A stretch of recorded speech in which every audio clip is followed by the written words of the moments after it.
Okay, so we got a couple of minutes now. We've got a bass that needs new strings on it. Now, it's a glary bass, and so this is a very inexpensive 5-string bass.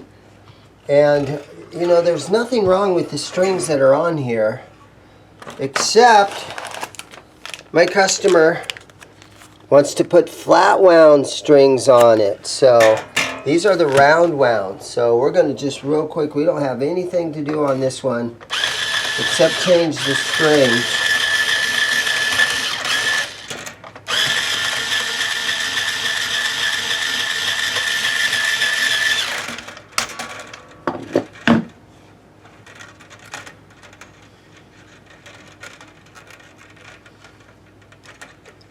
So I'm going to try to straighten up the ends right here, so when you pull it through right here, gotta be careful. Let me focus the camera a little bit better so you can see here. So in order to save these strings, because they're not very old, I will ask my customer, you want your old strings back? And if he says no, I'm going to throw these in a box of extra old bass strings that I have. This is what they call a top loader bridge. So the strings are all loaded into the back of the bridge right here. No string through action on this thing. Oh, this thing is like super lightweight. That is one thing that Glary did get right. There's a lot of guys that the weight of their instrument is very important, but these are almost too light where they feel cheap. Back in the old days, you know, those old PV what is it, the T40s, T60s, those basses are so heavy. They're like almost 12 pounds, and you know, back in those days, in the 70s, they sort of equated quality to being heavy. A heavy piece of wood, it's good for, you know, sustain, all that kind of stuff. And that's not as important nowadays. Guys want more lightweight stuff. Because, you know, especially if you're in a, like a cover band where you have to sit there and play for 3 or 4 hours in a night, holding a, you know, 11, 12 pound bass guitar, it gets heavy. So guys want lightweight, but this thing is almost so light that it makes it feel cheap, in my opinion. The fret ends don't feel bad on this. So what I'm going to do is I'm going to throw a bunch of some of this Music Nomad F1 oil on the fretboard. It's going to take a lot because this board is really dry. And this is probably the first time in this bass's life that it's had its fretboard, you know, oiled. So there we go. We've got some of that on there. I'm just going to take a rag and wipe it in. The stuff is really thick. I've spent a lot of time putting lemon oil on bass guitar necks, and lemon oil is sort of thin compared to this stuff. So okay, let's just let that soak there for a minute. And we'll go up here and we're just going to make sure that our tuners are tight.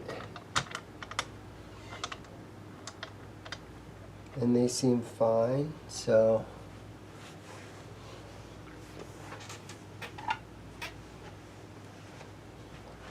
let me just double check these just to snug these just a little bit, snug them down, make sure nothing's loose.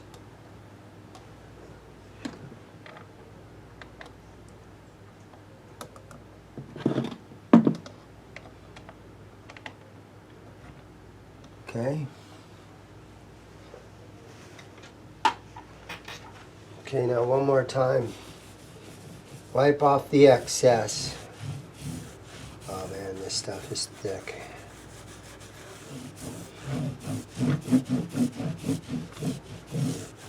Flat wound strings. These strings cost almost as much as the guitar. I bet the strings are 1/4 of the price. Today's string choice. Okay. Ernie Ball Custom Light 5-string 45 through 130 flat wounds.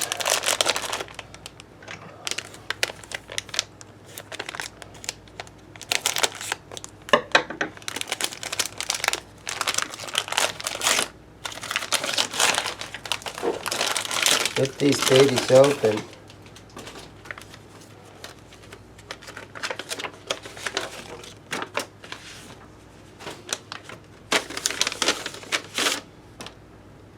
That is thick. Oh, it looks like it's laying down in the nut nicely though. Wow, these babies are crazy looking. Okay, that looks like they're long enough. Barely goes through the bridge. Oh, see, here's what I'm talking about. Here's what I'm talking about right here. We're going to be able to get that through there. Guys, let me know if you think I'm totally screwing up. Leave some comments. I think this tool is intended to be used with wood. Hopefully this is going to work.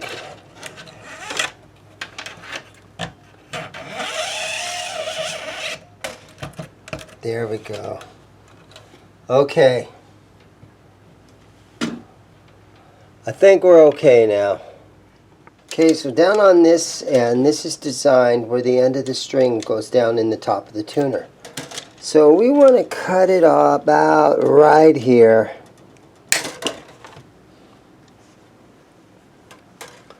Shove this end down in there.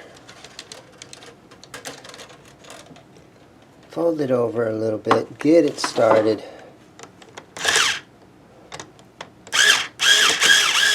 The string is so big that, you know, we might want to actually file this nut a little bit. Maybe not. I'm going to just string it up and we're going to see what happens. Because this string, it's so wide right here that it's not really lying down in the nut really nicely. It's kind of setting up on top of it a little bit. I don't know. I might have to file that nut out a little bit so that that string sets a little bit lower. We'll see what happens. There it is, pretty darn close. So the strings are going to need stretched out a little bit. And, you know, you'll have to play it for a little while and then retune it. But basically, for this bass, that is going to be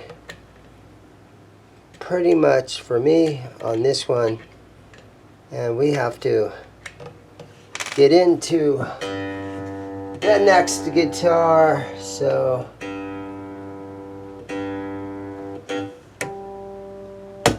here we go. Let's move on.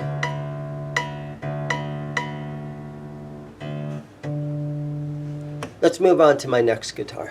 Okay guys, so this is some sort of new old stock stuff that I bought. So the guitar is called Nashville Guitar Works, and I bought about 10 or 20 of these things. And so this, I guess a guy imported a bunch of these and then he ended up selling them to me, and they're great little beginner guitars. I'm just going to put it over here on the bench and let's take a look at it. I'm going to try to get it ready to be sold. So some of these fret ends are a little bit rough. I'll hit those with my file. I'll put some F1 oil on this fretboard and tune it up, check the intonation a little bit, and I'm just going to real quick try to get this thing ready to be put out on the floor.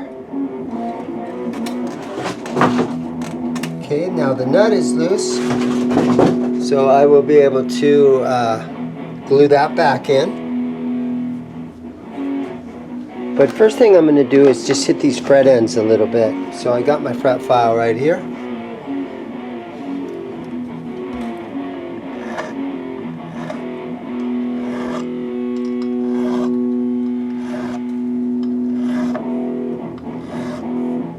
Although they don't feel too bad, but just one little quick swipe on each fret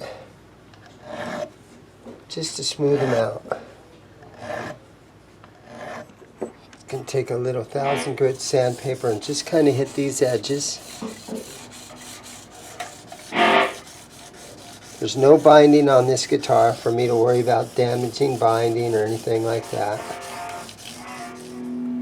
Some of these frets are starting to darken a little and they're starting to look like there's maybe a little corrosion on them. So this is a really quick and easy way to shine those up. And then I've got some Music Nomad F1 oil. And we're just going to put a couple of little dots of this on this board, just to bring this wood back to life. There we go.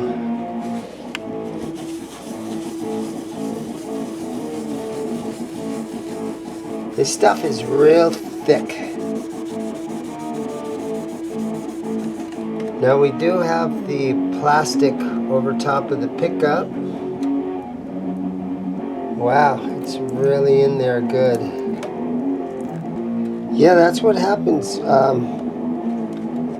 if you leave this stuff on too long. This poor guitar has probably sat in some warehouse somewhere or on a boat from China for a long time. Okay, and I'm going to go ahead and while we're talking about that, I'll pull this pickguard material off of here too. Get that stuff out of here. It's got a nice piece of, it looks like rosewood. It's got some good grain to it. It might be Indian laurel. I'm guessing on what this fretboard is, but it does have some nice grain in it. Okay, so now I'm going to use a little tiny bit of some wood glue. And I'm just going to put it on a giant toothpick. And we'll just put a little bit of wood glue down in here so that we can glue this nut back in, because this is kind of just floating around in there.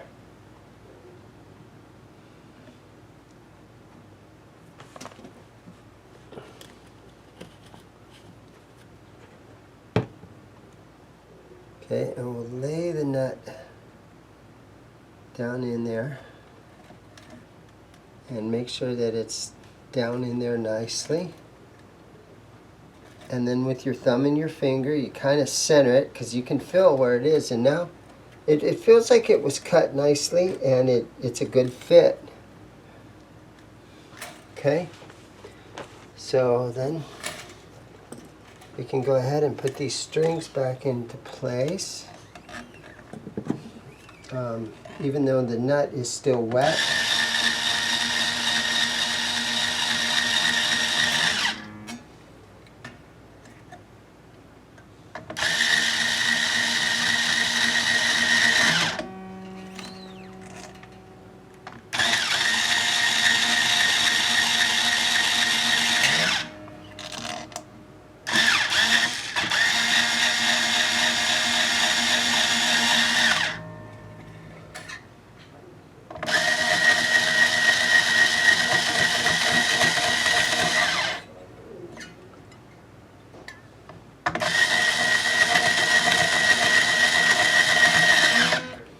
Okay, so I'm going to let that dry up for a little bit. And then I'm going to come back and, make sure that it's intonated nicely. Tune it all up. But there it is. It's called Nashville Guitar Works. And it doesn't say made in China, but I'm assuming that it's made in China. And I sell these for like $129.99, $130 guitar. Brand new, great for a beginner. And I've got a couple of these left. So, yeah, so anyhow, guys, thank you so much for watching. And everybody, remember, guys, go out and buy a new guitar.